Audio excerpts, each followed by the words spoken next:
Welcome all my dear online students. So in the previous session we have completed our adiabatic process जो अपने आप में काफ़ी important process थी, and last 3 sessions में we have completed our most important conceptual part of the particular chapter thermodynamics. क्योंकि isothermal और adiabatic process के ऊपर सबसे ज़्यादा कॉमनली क्वेश्चंस आते हैं और उनमें जैसे ही रिवर्सिबल और इरिवर्सिबल प्रोसेस का कॉम्बिनेशन आता है वो सबसे टिपिकल पार्ट माना जाता है और जो मैंने आपको काफ़ी अच्छे ढंग से एक्सप्लेन कर दिया है with proper number of sufficient number of numerical questions also, with ample number of graphical portions also, और एक एक conceptual part आपका क्लियर हो चुका है। मैं उम्मीद करता हूँ आपने प्रॉपरली अपने नोट्स बनाए भी होंगे और उन्हें रिवाइज भी कर रहे होंगे, क्योंकि it is the most important part है ना। आपको नोट्स बनाना भी है और उन्हें एटलीस्ट रिवाइज करते हुए चलना है ताकि चीज़ें हमारी ब्रशअप हो सकें, रिवाइंड हो सकें। ठीक है, चलिए मैं एक छोटा सा क्वेश्चन और आपको करवा देता हूँ, फिर हम लोग आगे की तरफ बढ़ते हैं। ठीक है ना, अच्छा क्वेश्चन है वो भी। How many times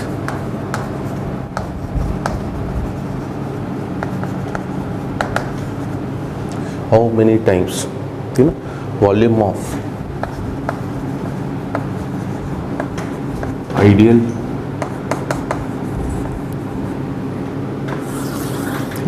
how many times volume of ideal diatomic gas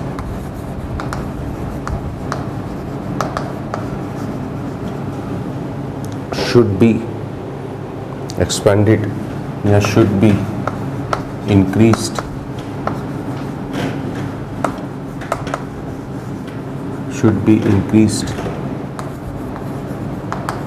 adiabatically in order to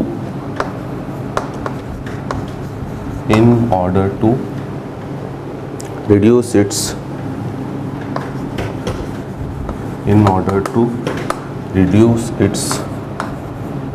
BRMS का मतलब सभी समझते होंगे, root mean square speed, to 1/2 of its original. ठीक है, अब ये क्वेश्चन अच्छा भी है और इसमें भी 2-4 चीज़ें आपको समझाने की मुझे कोशिश करना है। क्या है अच्छा इस क्वेश्चन में? सबसे पहली बात तो अच्छी चीज़ ये है बेटा कि it is a mix question. इसमें आपका गैसीय स्टेट का भी पार्ट लग रहा है, URMS। हमें पता है URMS का क्या फॉर्मूला होता है, इट इज़ √of 3RT/m। ठीक है, कोई आइडियल डाया एटॉमिक गैस है। ठीक है, मतलब आपका मोलर मास तो कांस्टेंट ही रहेगा, R तो वैसे भी कांस्टेंट है, सो आई कैन से URMS जो है इज़ प्रोपोर्शनल टू कितने टाइम्स आपका √T। ठीक है, तो अगर आपको RMS स्पीड को हाफ करना है, मतलब टेम्परेचर को आपको डेफिनेटली कितना करना पड़ेगा, 1/4। ठीक है ना, तो मान लीजिए अगर मैं लिखता हूँ U1 is proportional to √T1। ठीक है, तो U2 जो होगा वो प्रोपोर्शनल टू किसके होगा, √T2। अगर आपको डायरेक्ट नहीं समझ में आ रहा तो 1 मिनट हम एक्स्ट्रा ले लें, है ना। जब हम थ्योरी पढ़ रहे हैं बेटा तब भले हमें थोड़ा सा समय एक्स्ट्रा लग जाए, बट उसके बाद नहीं लगना चाहिए। इसलिए थ्योरी में we are taking proper number of illustrations, graphical representation और टाइम भी ले रहे हैं हम लोग। अब कंडीशन गिवन है कि U2 जो है वो U1 का हाफ है, इक्वल्स टू √of T2/T1। यहाँ से U1 कैंसिल, 1/2 बचा और 1/2 बचा, मतलब स्क्वायर कर दूँ तो 1/4 equals to T2/T1। So I can say कि T1 जो है वो 4 टाइम्स ऑफ किसके हो गया आपका, T2। एग्रीड। तो पहले तो ये गैसीय स्टेट का पार्ट लग गया इस छोटे से क्वेश्चन में। अब एडियाबेटिक प्रोसेस की भी बात हो रही है, ठीक है, और कुछ भी मेंशन नहीं है, तो अब आप अपना दिमाग लगाइए कि आपसे बोला गया था unless otherwise mentioned each and every process is assumed to be reversible. तो अगर यहाँ पर कुछ नहीं बोला गया है तो इस प्रोसेस को, यही कॉन्सेप्ट है इस क्वेश्चन में कि एक तो मिक्स क्वेश्चन भी हो रहा है, दूसरा कि हमें हमारी प्रोसेस को रिवर्सिबल प्रोसेस मान के चलना है। किसी भी क्वेश्चन में अगर कुछ भी मेंशन नहीं है तो आपको हमेशा अपनी प्रोसेस को रिवर्सिबल ही मान के चलना है। ठीक है, इरिवर्सिबल के लिए मैंने जितनी भी आइडेंटिफिकेशन हो सकते थे, या तो डायरेक्ट क्वेश्चन में इरिवर्सिबल लिखा हुआ होगा या लिखा होगा कि प्रोसेस इज़ परफॉर्मिंग सडनली या रैपिडली या विथ डिस्टर्बेंस या एडियाबेटिक और आइसोथर्मल के बाद कांस्टेंट एक्सटर्नल प्रेशर वर्ड, ये सब निशानियां हैं इरिवर्सिबल प्रोसेसेस की। इस 5 निशानियों के अलावा मैंने आपको 2 पॉइंट्स और बताए थे कि अगर वो कभी भी एक्सपेंशन में मिनिमम वर्क की बात कर रहा है तो इरिवर्सिबल सिंगल स्टेप में होगा, और कॉम्प्रेशन में मैक्सिमम वर्क की बात कर रहा है तो वो इरिवर्सिबल सिंगल स्टेप का ही होगा। तो ये इनके अलावा बाकी किसी भी क्वेश्चन में अगर कुछ नहीं मेंशन है तो आपको हमेशा प्रोसेसेस को रिवर्सिबल एज्यूम करके चलना है। और एडियाबेटिक रिवर्सिबल प्रोसेस अगर है तो हमारा फॉर्मूला यूज़ हो जाएगा टी वी की power gamma minus 1 equals to K. आपको पहले भी मैंने कंडीशन बताई थी कि this formula is applicable only and only for adiabatic reversible process, first condition. Second condition, it is applicable only for ideal gas. Third condition, it is applicable when CV is assumed to be independent from temperature. ठीक है, तो ये तीनों conditions हैं और इसको लगाने का मतलब क्या हो गया। तो बेसिकली मैं आपको बस यही चीज़ समझाना चाह रहा था कि इन फॉर्मूलों को आपको इफ़ेक्टिवली यूज़ करते आना चाहिए। लास्ट सेशन में जो हमने क्वेश्चंस करे थे उनमें प्रेशर और टेम्परेचर वाला यूज़ हो रहा था, वॉल्यूम टेम्परेचर वाला इनडायरेक्टली यूज़ हो रहा है। तो T1 को तो बेटा मैंने T1 ही रखा, V1 को V1 रखा। सिंस डायटोमिक गैस बोल दी है तो उसका गामा हो गया कितना 7/5, तो इट इज़ V1 की power 7/5 minus 1 equals to T2 की जगह मैंने लिख दिया 4T1 इंटू V2 की पावर 7/5 माइनस 1। तो आपका रिलेशन क्या बन रहा है देखिए, T1 को भी कैंसिल कर दूँ, है ना, अब अननेसेसरली लिखने की ज़रूरत नहीं है हमारा। तो ये हो गया V1 की power 2/5 equals to 4 times of V2 की पावर 2/5। ये बस सॉल्व करने के लिए मैं छोटा सा एक क्वेश्चन ले रहा हूँ। और अब क्या करें बेटा, हमें वॉल्यूम चाहिए, वॉल्यूम की अभी पावर, वॉल्यूम चाहिए मतलब हमें वॉल्यूम की पावर 1 करना है और अभी वॉल्यूम की पावर कितना है 2/5। तो इसका हम लोग 5/2 रूट ले लें। 5/2 रूट लेते ही LHS साइड में तो हो जाएगा V1 आपका, RHS साइड में हो जाएगा, ये मैंने कुछ गलत तो नहीं कर दिया है, हाँ मैंने गलत कर ही दिया है। T1 इक्वल्स टू 4T2 था, मतलब यहाँ तो हम लोग इसे ना T1/4 लिखूँ तो ये एक गड़बड़ हो गई मेरे से। ठीक है, और मैंने आपसे बोला है कि है ना, गड़बड़ होते ही मेरे तो कॉन्सेप्ट्स क्लियर हैं, झमाझम है, आपके भी होने चाहिए कि मुझे सीधे सीधे एक हिंट, यही क्वेश्चन जब मैंने पढ़ लिया था तभी मुझे पता पड़ गया था कि वॉल्यूम बढ़ना चाहिए। वैसे तो एक्सपांशन भी लिखा हुआ बेटा, कहाँ लिखा हुआ इंक्रीज, तो वॉल्यूम बढ़ना चाहिए ना। जो मैं गलती करने जा रहा था उससे वॉल्यूम कम आ रहा था, तो वो एक क्वेश्चन करते वक्त ही मेरे माइंड में यहाँ से कुछ आ गया था कि कुछ कहीं मिस्टेक हो गई। और इन कॉन्सेप्ट्स के साथ, ठीक है ना, मेरे आशीर्वाद के साथ, ब्लेसिंग्स के साथ अगर आप एग्ज़ाम देने जाएंगे तो डेफिनेटली हमें सफलता निश्चित तौर पे मिलने वाली है। इट इज़ 1/4 की पावर कितना आपका 5/2 इंटू V2। अब ये सॉल्व करने के लिए बस बता रहा हूँ। अब 1/4 की पावर 5/2 इसे कैसे सॉल्व करोगे, तो होपफुली मैं उम्मीद करता हूँ बेटा सबको पता होगा। ये तो 1/4 की पावर 5/2 को आप 1/, है ना, 4 को हमने 2 की पावर 2 और फिर 5/2 लिखा, 2 और 2 कैंसिल, तो इनडायरेक्टली ये 2 की पावर 5 और 2 की पावर 5 कितना होता है 1/32। तो इसकी जगह मैंने लिख दिया V1 equals to 1/32 into V2, मतलब V2 will be equals to 32 times of V1। मतलब आपको अपने वॉल्यूम को, तो आप देख सकते हैं बेटा बिल्कुल एडवांस लायक क्वेश्चन है, था तो सिंपल सा क्वेश्चन, बट करने में कम से कम हमें 1-1.5 मिनट तो लगना ही है। ठीक है, क्योंकि ये सॉल्व करना ही पड़ेगा आपको। ये चलिए आप समय बचा सकते थे जिनके कॉन्सेप्ट्स काफ़ी क्लियर हैं, गैसियस स्टेट जिनका क्लियर है उनको ये पता होना चाहिए kinetic energy directly proportional to temperature होती है। K पर मोल का फॉर्मूला हमारा 3/2 RT होता है, ठीक है ना। और अगर काइनेटिक एनर्जी टेम्परेचर के डायरेक्टली प्रोपोर्शनल है तो 1/2 mv² से, भले स्पीड कोई भी हो बेटा, यहाँ पर बस मैंने कंफ्यूज करने के लिए RMS लिख दिया है। इस क्वेश्चन का अब मैं आपको मॉडिफिकेशन समझाऊँ तो स्पीड कोई भी हो, चाहे वो RMS हो चाहे वो एवरेज हो, चाहे वो मोस्ट प्रोबेबल हो, किसी भी तरह की स्पीड हमेशा टेम्परेचर के स्क्वायर रूट के प्रोपोर्शनली होगी, क्योंकि काइनेटिक एनर्जी किसी भी सब्सटेंस का हमेशा फंक्शन ऑफ किसका होता है, टेम्परेचर। और के E is proportional to T है, तो एनी के ई को आप हाफ एम वी स्क्वायर लिखोगे तो V is proportional to root T होना ही था। ठीक है, तो इस सिंपल से क्वेश्चन से, बट अपने आप में अच्छे क्वेश्चन से मैं एडियाबेटिक प्रोसेस को यहाँ पर वाइंड अप करता हूँ। अब हम लोग करेंगे बेटा comparison of PV graph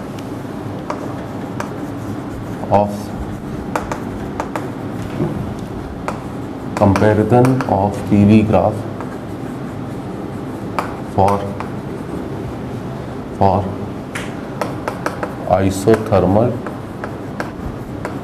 and adiabatic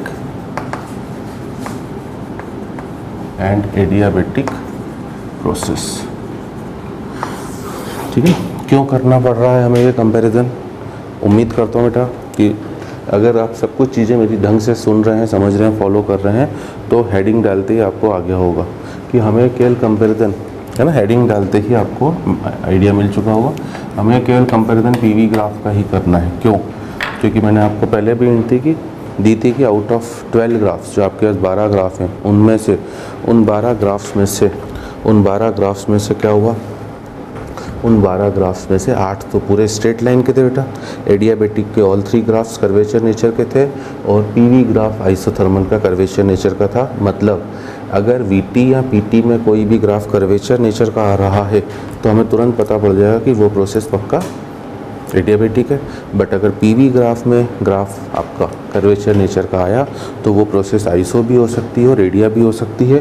तब कैसे पहचानेंगे, ये भी अपने आप में काफ़ी इम्पोर्टेंट एस्पेक्ट है। और अगेन फिर से एक चीज़ मैं बता दूं कि हमने कुछ नहीं लिखा है बेटा। डेफिनेटली आप पीवी ग्राफ का कंपैरिजन कर रहे हो, तो अगर आप ग्राफ ड्रॉ कर रहे हो तो ऑटोमेटिकली ये कंपैरिजन भी आप जो कर रहे हो वो केवल किस प्रोसेस के लिए कर रहे हो, रिवर्सिबल प्रोसेस के लिए ही कर रहे हो। Are you getting my idea, है ना? तो एक एक चीज़ हमें कॉन्सेप्चुअली समझ में आना चाहिए बेटा, उसी से हमारा काम क्लियर होगा। देखिए, अब सबसे पहले तो मैं स्लोप निकालूंगा बेटा, स्लोप ऑफ पीवी कर्व, उससे आपको कॉन्सेप्ट क्लियर करूंगा। ठीक है, slope of PV curve, straight line जितनी भी थे बेटा, 8 ग्राफ जो स्ट्रेट लाइन के थे, स्ट्रेट लाइन के ग्राफ का स्लोप या तो 0 होगा या इनफाइनाइट होगा। ठीक है ना? कर्वेचर वाले जो ग्राफ है उनका कुछ स्लोप होगा, वो निकालना है। स्लोप ऑफ पीवी कर्व पहला हम लोग आइसोथर्मल का निकाल रहे हैं बेटा, और साइड बाय साइड हम लोग एडियाबेटिक का भी निकाल रहे हैं। ओके, अब स्लोप निकालने का मतलब क्या होता है, स्टूडेंट को कई बार कन्फ्यूज़न हो जाता है। आप मैथमेटिक्स से लिंक करो तो मैथमेटिक्स में अगर आपको y वर्सेस, हमेशा मैंने आपसे बोला है ना, यहाँ मैं साइड में शो कर रहा हूँ बेटा, ये क्वेश्चन तो हमारा ख़त्म हो गया। ठीक है, मैथमेटिक्स में आप जो ग्राफ बनाते हो वो y और x के बीच का बनाते हो। अब जो भी कर्व गिवन है आपको, मान लीजिए आपसे बोला जा रहा है इस कर्व का इस पॉइंट पर स्लोप बताओ। अब इस पॉइंट पर स्लोप बताने का मतलब क्या है बेटा, आपको उस कर्व की इक्वेशन, आपको इस कर्व की equation y equal to F of X पता होगा, और स्लोप निकालने का मतलब है कि आपको वैल्यू निकालनी है किसकी, dy बाय dx की। और dy बाय dx की जो भी वैल्यू आ रही है, और जो भी ये पॉइंट गिवन है बेटा, इस पर आपको x की वैल्यू पता होगी, तो dy बाय dx की जो भी वैल्यू आएगी उसमें आपने इस x की वैल्यू पुट कर दी, you will get the slope of your curve. Is it clear? यही काम यहाँ पर भी करना है। तो अगर आपसे स्लोप पूछ रहा है पीवी कर्व का, तो हमने हमारे लिए y एक्सिस पर y की जगह p हो गया है और x एक्सिस पर x की जगह v हो गया है। तो हमारे लिए स्लोप का मतलब हो गया dp बाय dv, ये है स्लोप का मतलब, है ना? तो कॉन्सेप्चुअली देखिए हर चीज़ को बेटा लिंक करते हुए, क्योंकि स्टूडेंट्स को फिजिकल केमिस्ट्री में ग्राफ से, स्लोप से, मैथमेटिक्स लगाने में थोड़ी सी तकलीफ़ होने लग जाती है। बट आपको पता होना चाहिए फिजिकल केमिस्ट्री, ठीक है ना, 2 शब्द इसमें, फिजिक्स, ये सब भी फिजिक्स का पार्ट चल रहा है, तो इसमें फिजिक्स भी आ रही है। फिजिकल में फिजी आ चुका है, फिजी आपका फिजिक्स से लिया गया है और मैथमेटिकल कैलकुलेशन में मैथमेटिकल कल भी आ रहा है, वो कल आपका मैथमेटिक्स से लिया गया है, दोनों को मिला के बन गया है फिजिकल। तो for having a proper command in physical chemistry आपका एक तो मैथमेटिक्स अच्छा होना चाहिए, दूसरा आपको मुझे फॉलो भी करना चाहिए, ठीक है ना। इन दो चीज़ों से एक अच्छा कमांड आपको मिलेगा। तो अब निकालते हैं बेटा। मैंने क्या कंडीशन बोली, पहले हमें इक्वेशन पता होना चाहिए। तो अब आइसोथर्मल की इक्वेशन क्या थी? आइसोथर्मल की इक्वेशन है PV इक्वल्स टू कॉन्स्टेंट, है ना, क्योंकि सिस्टम अभी भी आइडियल गैस चल रहा है, ये बार बार चीज़ें मैं बोलूँगा नहीं। PV इक्वल्स टू nRT है, N कांस्टेंट, क्लोज सिस्टम है, R कांस्टेंट, टेम्परेचर कांस्टेंट, तो nRT को आपने K लिखा। इधर एडियाबेटिक के लिए हमने लिख दिया जो हम ऑलरेडी प्रूव कर चुके हैं, PV की पावर गामा। देखिए वापस आपने ये फॉर्मूला लगाया, मतलब ऑटोमेटिकली आपकी प्रोसेस जो है वो रिवर्सिबल प्रोसेस हो चुकी है। अब बस आपको dP/dV निकालने के लिए इन दोनों इक्वेशंस को डिफरेंशिएट करना होगा। पहले मैं इस वाली को कर रहा हूँ, P कांस्टेंट, V का डिफरेंशिएशन हो गया dV, है ना, प्लस V कांस्टेंट, दो वेरिएबल्स के प्रोडक्ट का डिफरेंशिएशन। आइसोथर्मल में दोनों वेरिएबल है बेटा, तो पहले एक को कांस्टेंट रख के दूसरे का डिफरेंशिएशन, प्लस दूसरे को कांस्टेंट रख के पहले का डिफरेंशिएशन। और K कांस्टेंट है तो कांस्टेंट का डिफरेंशिएशन होता है 0। यहाँ से अगर मैंने dP/dV लिखा तो dP/dV is equals to minus of P/V। ये है आइसोथर्मल का स्लोप जो काफ़ी बार एग्जाम में पूछा जा चुका है। अब आ जाए बेटा एडियाबेटिक के लिए। पहले P को कांस्टेंट, V की पावर गामा का डिफरेंशिएशन, गामा इंटू V की पावर गामा -1 इंटू dV, ठीक है, प्लस V की पावर गामा कांस्टेंट, P का differentiation dP that is equals to 0, ठीक है। अब दोनों तरफ से V की पावर गामा -1 कॉमन लीजिए।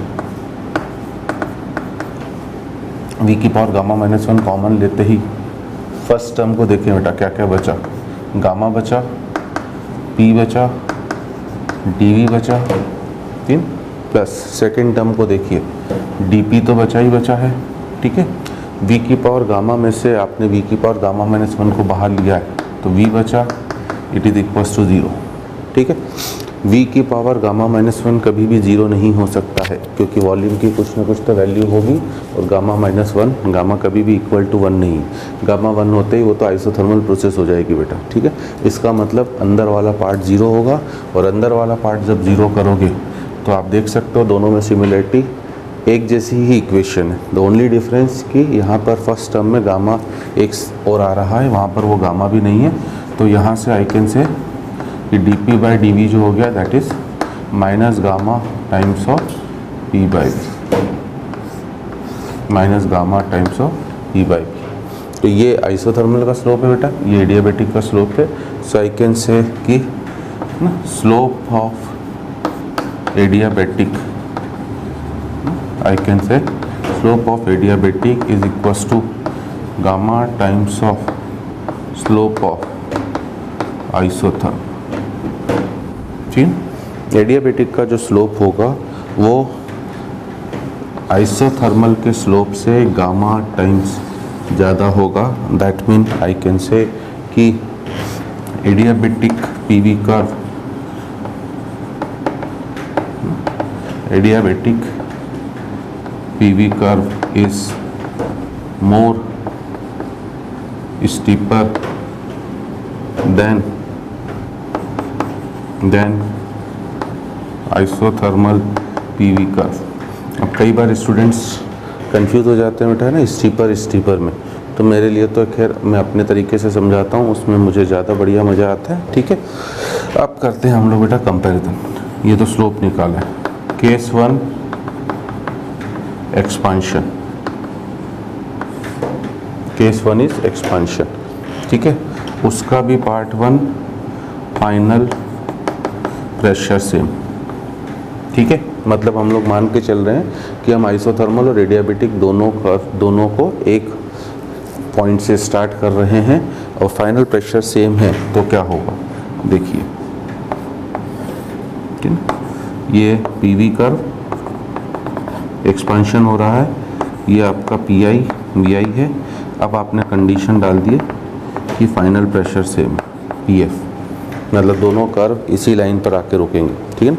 अगर मैं आपसे कह रहा हूँ कि ये वाला कर्व आइसोथर्मल का है ना, ये मैंने बता दिया है कि this is the curve for किसके लिए, आइसोथर्मल।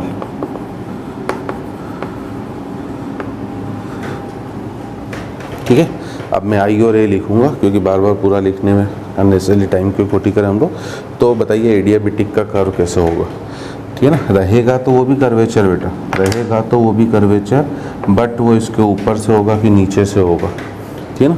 तो एडियाबेटिक का कर्व जो होगा वो इसके नीचे से जाएगा और कहीं पहले रुक जाएगा, मतलब this is the V final of क्या, एडिया, और this is V final of iso.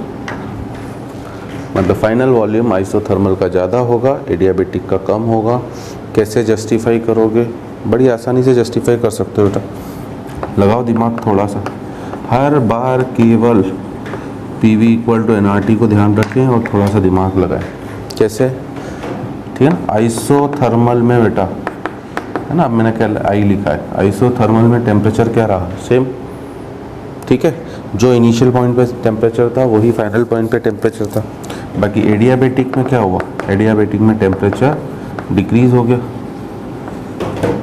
सही है, एडियाबेटिक में टेम्परेचर डिक्रीज हो गया। अब अगर आप PV इक्वल टू NRT लगाते हो, PV इक्वल टू NRT दोनों के ऊपर लगाते हो, ठीक है, तो जिसका फाइनल टेम्परेचर ज़्यादा होगा उसी का वॉल्यूम भी तो ज़्यादा होगा, ठीक है ना। और फाइनल टेम्परेचर किसका ज़्यादा है, आइसोथर्मल का, क्योंकि हमने लास्ट सेशन में एडियाबेटिक प्रोसेस का जो इन डेप्थ डिस्कशन करा है वहाँ हमने बात कर ली थी कि अगर एडियाबेटिक एक्सपेंशन हो रहा है तो हमेशा कूलिंग होगी, है ना। अगर एक गैस आइसोथर्मली एक्सपांड कर रही है बेटा तो कोई कूलिंग नहीं होती है, ठीक है ना।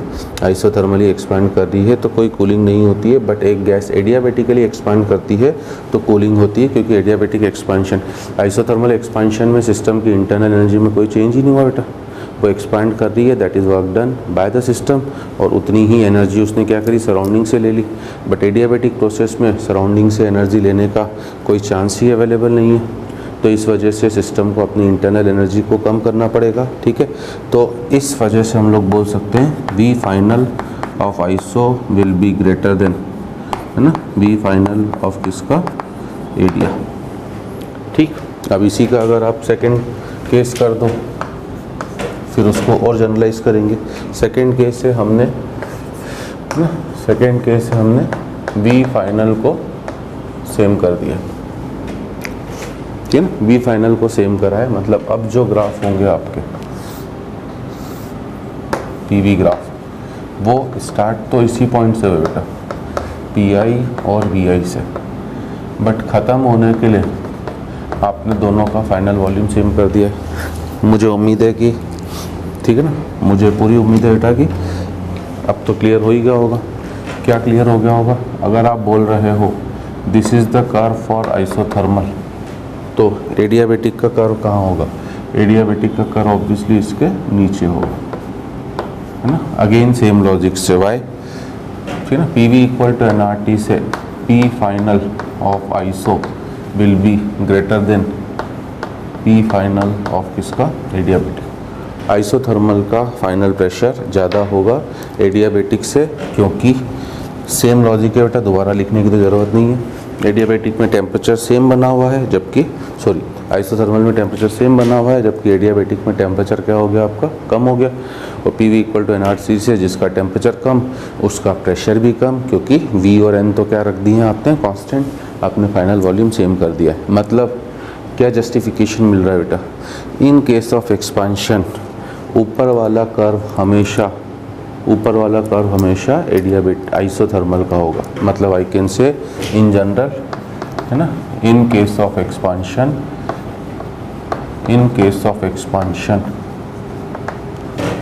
ठीक है, फ्रॉम, अब ये कंडीशन भी है ना, फ्रॉम सेम इनिशियल पॉइंट, क्योंकि कंपैरिजन के लिए कुछ तो बेसिक लोग हैं ना बेटा, from same initial point, mod of W isothermal is always greater than mod of W adiabatic। Isothermal का वर्क डन एडियाबेटिक के वर्क डन से ज़्यादा होगा। ठीक है, चलिए केस 2 आ जाए बेटा, कंप्रेशन। और अब मैं उम्मीद करता हूँ आ ही गया होगा समझ में ना। कंप्रेशन का मतलब क्या है, अब V final is less than V initial. ठीक है, इसमें भी first case final pressure same. ठीक है, आप के लिए अब इनिशियल पॉइंट ये है बेटा और फाइनल पॉइंट है ना, ये पी आई है, ये पी एफ है। ठीक, आप खड़े इस पॉइंट पर हो, ठीक है, और जाना पी फाइनल पीछे की तरफ है। ठीक है, अब देखिए क्या होगा, अगर आई एम सेइंग कि this is the curve for isothermal, तो एडियाबेटिक का कैसे होगा, this is the curve for isothermal, तो एडियाबेटिक का कर्व बेटा इसके नीचे से जाएगा कि ऊपर से जाएगा। ठीक है, एडियाबेटिक का कर्व। ठीक है, गलत कर दिया हमने, तो इंस्टेड ऑफ कर्व हटाने के अब उल्टा कर लेते हैं बेटा। बस नीचे वाला कर्व है आइसो का और ऊपर वाला कर्व है एडिया का, है ना। क्यों, अब क्या गड़बड़ हो गई, अगर आप खुद भी सोचते चल रहे हैं हर एक चीज़ को तो आपको पता पड़ता चलेगा, है ना। अब वापस वही कहानी बेटा, अगेन आइसोथर्मल में अब टेम्परेचर क्या रहेगा, सेम रहेगा। आइसोथर्मल में टेम्परेचर सेम रहेगा, बट एडियाबेटिक में टेम्परेचर इंक्रीज होगा मेरे लाल, इतना तो समझ में आ रहा है। ठीक है ना, एडियाबेटिक में टेम्परेचर इंक्रीज होगा क्योंकि एडियाबेटिक प्रोसेस में अब कंप्रेशन का मतलब क्या हो गया बेटा, कंप्रेशन का मतलब है work done on the system, और सिस्टम के ऊपर काम हुआ तो वो एनर्जी जो मिली सिस्टम को वो कहाँ गई, वो सिस्टम की इंटरनल एनर्जी को बढ़ाने में गई। और अगर सिस्टम की इंटरनल एनर्जी बढ़ी तो आइडियल गैस सिस्टम है, आइडियल गैस की internal energy is a function of only temperature, इसलिए टेम्परेचर की वैल्यू क्या हो गई, पहले से आपका बढ़ गई। ठीक है, तो अब अगर हम P V equal to N R T लगाएंगे, अगर हम P V equal to N R T को लगाएंगे जिसका टेम्परेचर ज़्यादा होगा उसी का प्रेशर भी ज़्यादा होगा, है ना। थोड़ी बहुत तो इंग्लिश चलेगी ना बेटा, हिंदी इंग्लिश मिक्स है ये तो हमारा। ठीक है, the content is in English but at least we can talk in Hindi, थोड़ा तो अपनी मातृभाषा का भी अच्छा सा है ना यूज़ करें। तो जिसका टेम्परेचर ज़्यादा बेटा उसी का प्रेशर भी ज़्यादा, तो इसीलिए फाइनल प्रेशर आपका, सॉरी प्रेशर लिख दिया मैंने। ठीक है, आपसे बातें करने में आज गड़बड़ियाँ हो रही है, उसका फाइनल वॉल्यूम भी ज़्यादा, इसीलिए ये है फाइनल वॉल्यूम किसका, this is the V final of एडिया, और ब्लू वाला ये जो है it is V final of आइसो। तो आपको प्रूव हो गया बेटा कि फाइनल वॉल्यूम किसका ज़्यादा होना चाहिए था, एडिया का, इसलिए एडिया आगे हो गया और ये पीछे। मतलब अब क्या जनरलाइजेशन मिल रहा है, ठीक है ना, कि एक्सपांशन में ऊपर वाला कर्व आइसो का होगा और कंप्रेशन में ऊपर वाला कर्व एडियाबेटिक का होगा। ठीक है, बट इसका भी सेकंड केस भी कर ले बेटा, वी फाइनल सेम करें। ठीक है, अब पी वी ग्राफ है, ठीक है, आपने वी फाइनल सेम कर दिया, मतलब you are standing at this point P I V I. अब आपको जाना यहाँ पर है, तो जनरलाइजेशन तो मैंने कर दिया बेटा, बस ग्राफ ड्रॉ कर लें।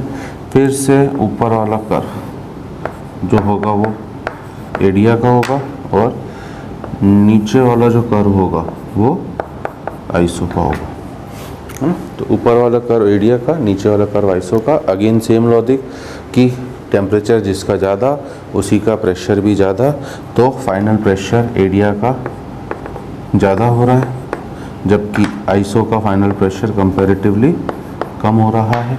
ठीक है, तो यहाँ पर क्या जनरलाइजेशन करके लिख दूँ मैं, in case of compression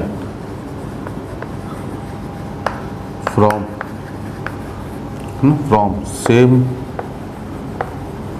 initial point, in case of compression from same initial point, mod of W iso is less than mod of W adiabatic। ठीक है, मतलब जनरलाइज करें तो एक्सपेंशन में ऊपर वाला कर्व आइसो का है, कंप्रेशन में ऊपर वाला कर्व एडिया का है। बट इसको और अच्छे वे में अगर आपको समझना है बेटा, बिना टाइम खोटी करे हुए, ठीक है। मुझे तो पहले एक एक चीज़ समझानी है, ठीक है। बिना टाइम खोटी करे हुए अगर इसे और अच्छे ढंग से समझना है तो वो अच्छा ढंग है बेटा कि मान लीजिए this is the curve for iso, ठीक है। तो एडिया का जो कर्व होगा ये, सॉरी, है ना, ये वाला कर्व हरा वाला आइसो का है और ये है नीचे वाला कर्व एडिया का, ठीक है। ज़्यादा अच्छे ढंग से समझने का तरीका तो ये देख लीजिए, है ना। क्या है ज़्यादा अच्छे ढंग से समझने का तरीका? ये एक कॉमन पॉइंट है बेटा। मतलब मैं आपको अब अगली चीज़ ये समझाने जा रहा हूँ कि अगर इंटरसेक्टिंग कर्व गिवन है पीवी ग्राफ में, है ना, उसको भी मैं अभी लिख रहा हूँ। इन 4 केसेस को अलग अलग स्टूडेंट्स को याद करने में थोड़ा सा कन्फ्यूज़न होता है, इस वजह से उन चारों केसेस को एक सिंगल कर्व में ले आया हूँ। ये कॉमन इंटरसेक्टिंग पॉइंट है बेटा। इससे आगे की तरफ जा रहे हो, इस पॉइंट से आगे की तरफ जा रहे हो तो ऑब्वियसली क्या हो रहा है? एक्सपांशन, ठीक है। और एक्सपांशन में देखिए ऊपर आइसो का हो गया, नीचे एडिया। बट अगर आप इससे पीछे की तरफ गए, यहाँ आ रहे हो, यहाँ होगे तो क्या होगा? कॉम्प्रेशन, ठीक है। और कॉम्प्रेशन में ऑटोमेटिकली देखो, है ना, क्योंकि कर्व तो एक ही है बेटा।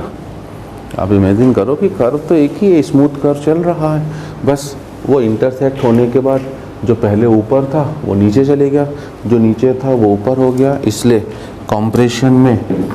कॉम्प्रेशन में ऊपर वाला कर्व एरिया का हो गया और नीचे वाला कर्व क्या हो गया? आइसो का हो गया।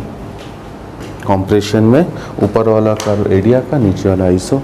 तो अगर हम इस फाइनल चीज़ को याद रख लें तो इससे अब कभी भी कोई भी कंपैरिजन पूछे, ठीक है ना, बस इस एक फाइनल पॉइंट को याद रख लें, बड़ी आसानी से कर सकते हैं, है ना। अब यहाँ पर कुछ इम्पोर्टेंट नोट क्या होगा, आपको पता ही बेटा कि नोट तो लेने पड़ेंगे आपको, तभी नोट अच्छे मिलेंगे, है ना। इम्पोर्टेंट पॉइंट नोट ये है बेटा, पहला, है ना, 2 आइसोथर्मल कर्व,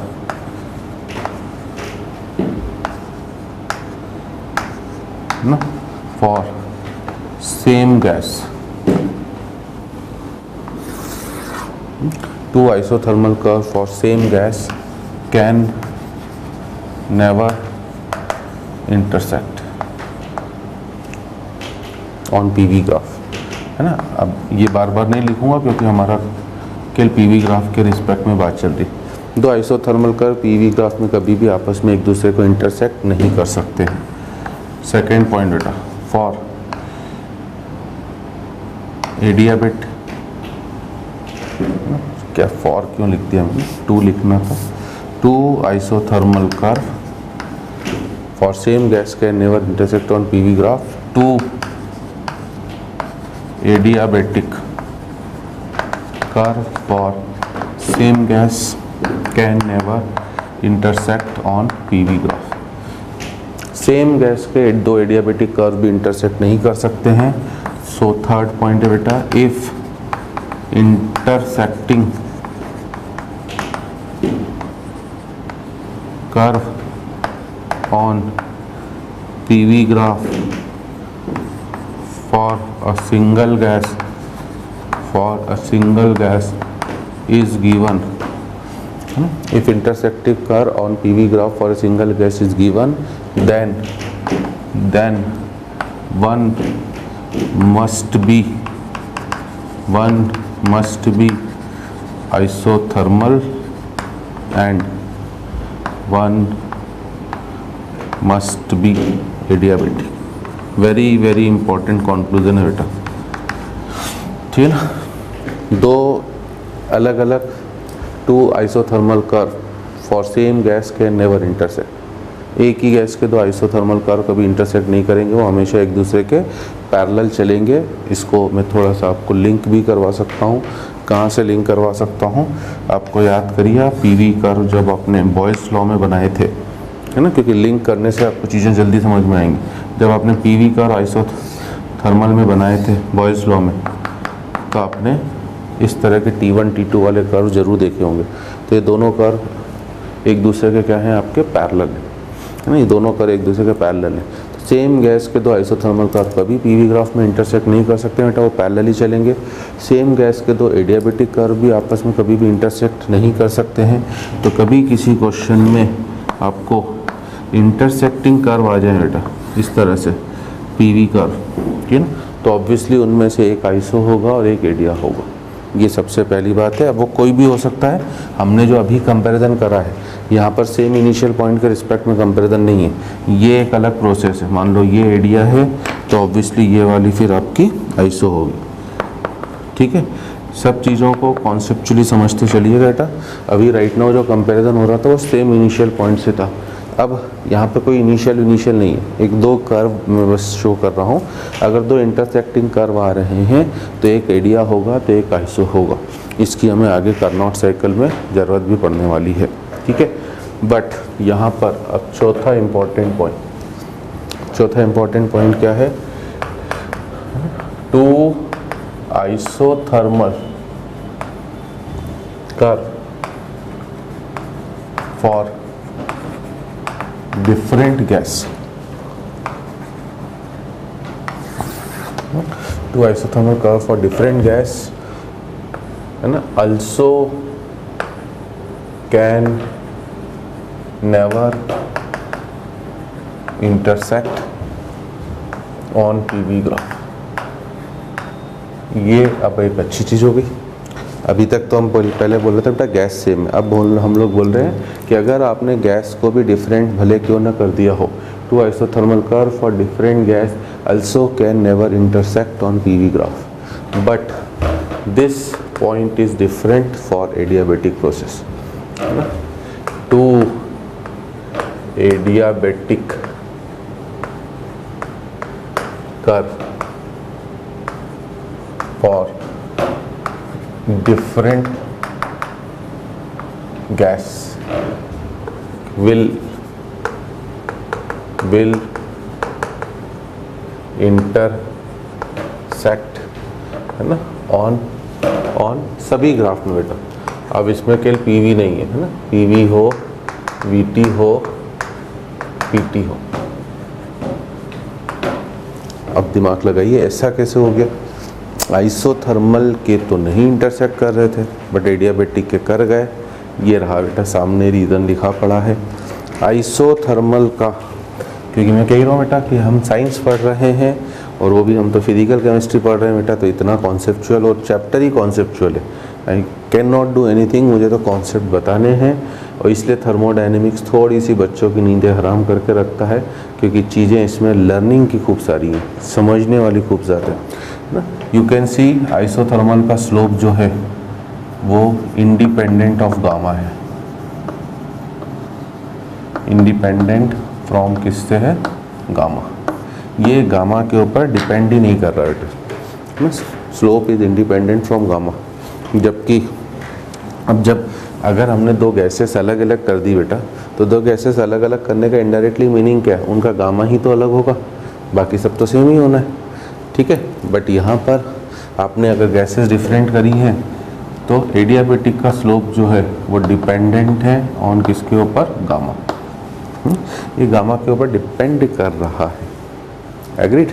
तो अगर आपने दो अलग अलग गैसेस ले ली हैं तो उनका गामा अलग अलग होने से स्लोप अलग अलग होंगे, और स्लोप अलग अलग होंगे बेटा तो इंटरसेक्ट कर ही जाएंगे, है ना। आइसोथर्मल का तो आपका स्लोप कभी अलग अलग हो ही नहीं सकता है ना, उनका स्लोप तो एक जैसा ही रहेगा। और इस वजह से जेई वाला क्या करता है बेटा, उसे पता है कि बच्चों को जो जो इन्फॉर्मेशन बताई जा सकती है, ठीक है ना, बच्चे जो जो याद कर सकते हैं उनका थोड़ा सा एक्सटेंशन करा जाए।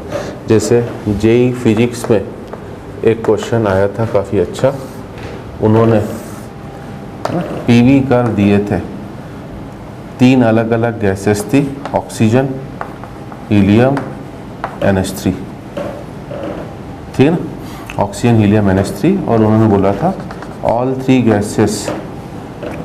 Gases are undergoing adiabatic process, ठीक है ना, from same adiabatic expansion from same initial state.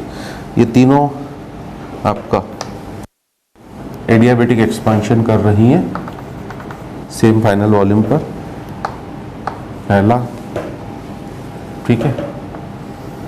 दूसरा, ठीक है, इसको नाम दे दिया उन्होंने ए, सेकेंड वाले को नाम दे दिया उन्होंने बी, ठीक है, और थर्ड वाला मान लीजिए सी।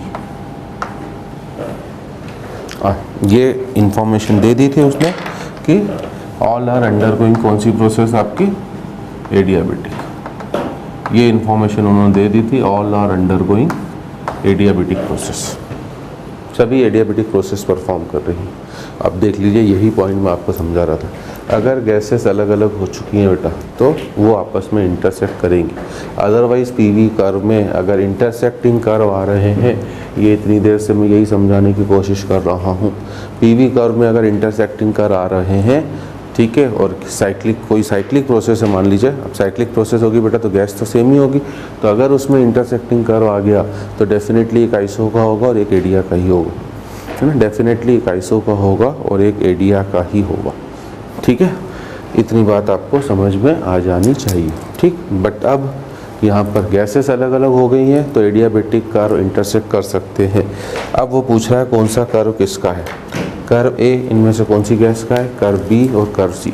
वेरी वेरी नाइस क्वेश्चन बेटा। और अगर आपको मेरी कही हुई बातें समझ में आ रही हैं, कॉन्सेप्ट समझ में आ रहे हैं, तो आप बड़ी आसानी से इसका आंसर दे सकते हो, है ना। क्यों, अभी हमने बोला बेटा एक्सपांशन में देखिए लिंक करना। अभी स्टूडेंट गामा वामा से सोचता है, वैसे तो क्या दिख ही रहा है बेटा, यहाँ से सीधे सीधे जिसका गामा ज़्यादा होगा, अगर आप सेम प्रेशर और वॉल्यूम आपने एक पॉइंट फिक्स कर दिया बेटा, तो जिसका गामा ज़्यादा होगा उसका स्लोप उतना ही क्या होगा, ज़्यादा, उसका कर्व उतना ही स्टीपर। बट कई बार होता क्या है कि स्टूडेंट इससे उतना इफेक्टिवली सोच नहीं पाता है, तो मेरे तरीके से सोचिए। एक्सपांशन में हमने क्या बोला, आइसो कर्व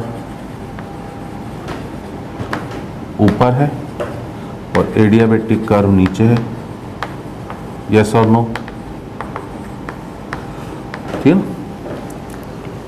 देखिए सिंपल सब्जेक्ट को सिंपल करके समझोगे बेटा उतने ही मज़े आपको आएंगे। आइसोथर्मल वाला कर्व ऊपर, एडियाबेटिक वाला कर्व क्या आपका नीचे, ठीक है। तो अब देखिए बेटा आइसोथर्मल की इक्वेशन आप ही ने अभी लिखी है, PV equals to constant. Adiabatic की आपने इक्वेशन लिखी है, पीवी की power gamma equals to constant, yes और नो। मतलब फर्स्ट केस में वी की पावर कितनी है बेटा, 1 है। सेकेंड केस में एडियाबेटिक में वी की पावर कितनी है, गामा, और हमें पता है गामा 1 से क्या है आपका बड़ा है ना। सिंप्लीफाइड वर्जन में चीज़ों को समझने का खूब एडवांटेज है, गामा 1 से बड़ा है। मतलब इन जनरल क्या पता पड़ रहा है बेटे, जैसे जैसे गामा की वैल्यू, ये कर्व आइसो का था, ये कर्व एडिया का है, यहाँ के लिए वी की पावर 1 थी, ठीक है ना, यहाँ के लिए वी की पावर, है ना, पावर ऑफ वी लिख देता हूँ मैं, पावर ऑफ वी 1 थी, जबकि यहाँ पर पावर ऑफ वी गामा है, गामा 1 से बड़ा है। तो हमें क्या जस्टिफिकेशन मिल रहा है कि जैसे जैसे गामा की वैल्यू बढ़ेगी, ठीक है ना, कर्व नीचे आता जाएगा। ऊपर 1 है बेटा, नीचे 1 से बड़ी है, तो यहाँ पर बस अगर आप इतना सोच लेते हो तो जल्दी हो जाएगा। O2 के गामा की वैल्यू 7/5, हीलियम के गामा की वैल्यू 5/3, NH3 के गामा की वैल्यू 4/3। जिसका गामा सबसे बड़ा होगा, ठीक है ना, उसका कर्व सबसे नीचे आता जाएगा। जैसे जैसे वी की पावर बढ़ती जाएगी वो कर्व नीचे आता जाएगा। सबसे बड़े गामा है हीलियम का, तो कर्व सी जो है, सी वाली गैस है हीलियम, ठीक है ना। सबसे छोटा है गामा इसका NH3 का, ठीक है, तो कर्व ए वाला जो है वो NH3 का हो गया, और सबसे बीच वाली वैल्यू है O2 की, तो सेकंड वाला कर्व हो गया किसका, O2 का, ठीक है। अब अगर क्वेश्चन और अच्छा बनाना होता है बेटा तो हो सकता है वो वाइब्रेशनल डिग्री ऑफ फ्रीडम को एक्टिव करवा देता और तब पूछ लेता, तो तब फिर आपको, है ना, अभी तो मैंने एक सिंपल सा क्वेश्चन दिया है, अगर उसने वाइब्रेशनल डिग्री ऑफ फ्रीडम को भी एक्टिव करा दिया तो मैं आपको फॉर्मूले लिखा चुका हूँ कि तब CPCV कैसे कैलकुलेट करोगे, और उस बेसिस पर, हालांकि देखिए वाइब्रेशनल डिग्री ऑफ फ्रीडम यहाँ पर एक्टिव हो भी गई बेटा तो कोई फ़र्क नहीं पड़ने वाला है, ठीक है ना। क्वेश्चन का मॉडिफिकेशन अब मैं बताऊँ क्यों नहीं फ़र्क पड़ेगा। हीलियम को तो वाइब्रेशनल डिग्री ऑफ फ्रीडम से कोई लेना देना है नहीं, ठीक है ना, और vibrational degree of freedom active होने के बाद गामा की वैल्यू जो भी रेस्पेक्टिव वैल्यू थी उससे कम ही होगी। जैसे O2 का जो 7/5 है बेटा डायटोमिक गैस है, ये without vibrational degree of freedom है। अगर आपने इसकी vibrational degree of freedom active करा भी दी तो ये वैल्यू आपकी, ठीक है ना, जो होगी इससे भी कम हो जाएगी, ठीक है, क्योंकि O2 की एक वाइब्रेशनल डिग्री ऑफ फ्रीडम है। तब इसका जो CV होगा वो 7r/2 और CP हो जाएगा 9r/2। तो 9/7 मैं क्लास में क्वेश्चन करा चुका हूँ बेटा, और आपसे उम्मीद भी करता हूँ आपको याद होना चाहिए। तो 9/7 हो जाएगा बेटा। 9/7 की वैल्यू 7/5 से कम है। बट वो चीज़ NH3 के लिए भी होगी, NH3 का भी पहले से और कम हो जाएगा। तो अगर यहाँ पर क्वेश्चन में मॉडिफिकेशन आ जाए कि assuming vibrational degree of freedom to be active, है ना, क्योंकि ये तो ऑलरेडी आ चुका है JEE में, अब वो नया कुछ ना कुछ तो मॉडिफिकेशन करेगा, तभी तो आपका JEE कहलाएगा। अगर रिपीट करने लग जाए क्वेश्चन फिर क्या मतलब बचा। अब उसने इस साल नया क्वेश्चन दे दिया है, क्योंकि आजकल अब ट्रेंड चल भी रहा है बेटा, एक आधा क्वेश्चन वो बाहर का भी पूछ रहा है ना, एक आधा क्वेश्चन वो बाहर का भी आउट ऑफ सिलेबस ले जा रहा है। इसमें बाहर जाने का चांस यही है कि अगर वो बोल दे रहा है कि vibrational degree of freedom active है, तो फिर आपका क्या होगा। तो राइट नाउ कोई भी फ़र्क पड़ने वाला नहीं है। Vibrational degree of freedom active होने के बाद भी आपके कर्व जो रहेंगे वो सेम ही रहेंगे, ठीक है। तो आज ये जाके मैं कम्प्लीटली वाइंड अप कर रहा हूँ आइसोथर्मल और एडियाबेटिक। 4 सेशन लगे हैं बेटा, बट वो फ्रूटफुली हैं। उनमें ऐसा नहीं है कि हमने टाइम खोटी करा है या किसी चीज़ को स्किप करा है। ये 4 सेशन में उम्मीद करता हूँ कि आपको आइसो और एडिया अब इतना अच्छा क्लियर हो गया होगा कि इसके बाहर, ये मेरा एश्योरेंस है कि इसके बाहर कोई क्वेश्चन नहीं जा सकता, ठीक है। हाँ, न्यूमेरिकल क्वेश्चन वाइज बोलोगे बेटा कोई ज़्यादा टिपिकल चीज़ें नहीं है, but thermodynamics basically theoretical subject है बेटा। इसमें थ्योरी का इम्पोर्टेंस इतना ज़्यादा है, और मैंने अपनी पूरा, है ना, कलेजा निकाल के आपको जितना भी मुझे आता था सब कुछ चीज़ें एक एक एक्स्ट्रा ही लेके आया था मैं आपके लिए, कि ऑनलाइन वाले स्टूडेंट्स, है ना, कम से कम पर्सनली डाउट नहीं पूछ सकते हैं बेटा, ठीक है ना। लाइव तो डाउट नहीं पूछ सकते हो आप मेरे से कि खड़े होके, ऑफलाइन वाले तो पूछ लेते हैं। तो आपके लिए मैंने हर एक चीज़ को नोट्स में कवर अप कर लिया है। जो चीज़ें हम ऑफलाइन में थोड़ा सा बोल के निकल जाते हैं, वो चीज़ भी मैं आपके लिए बोर्ड पे एक एक चीज़ लिखता हूँ, ताकि आपको कोई भी डाउट आ ही ना सके। आपका हर एक डाउट अपने आप क्लियर होता चले जाए, ठीक है। तो ये हम आज का सेशन यहीं पे रोकेंगे, ठीक है ना। कल पॉलीट्रोपिक प्रोसेस बाकी है, वो मैं नेक्स्ट सेशन में कराऊंगा एक साथ 40-45 मिनट्स का जो भी सेशन लगा हमारा, ताकि ये हमारा सेशन कंप्लीट होता है। I hope you have enjoyed today's session also. It's a important conceptual part. We'll meet in the next session. Till then, good bye.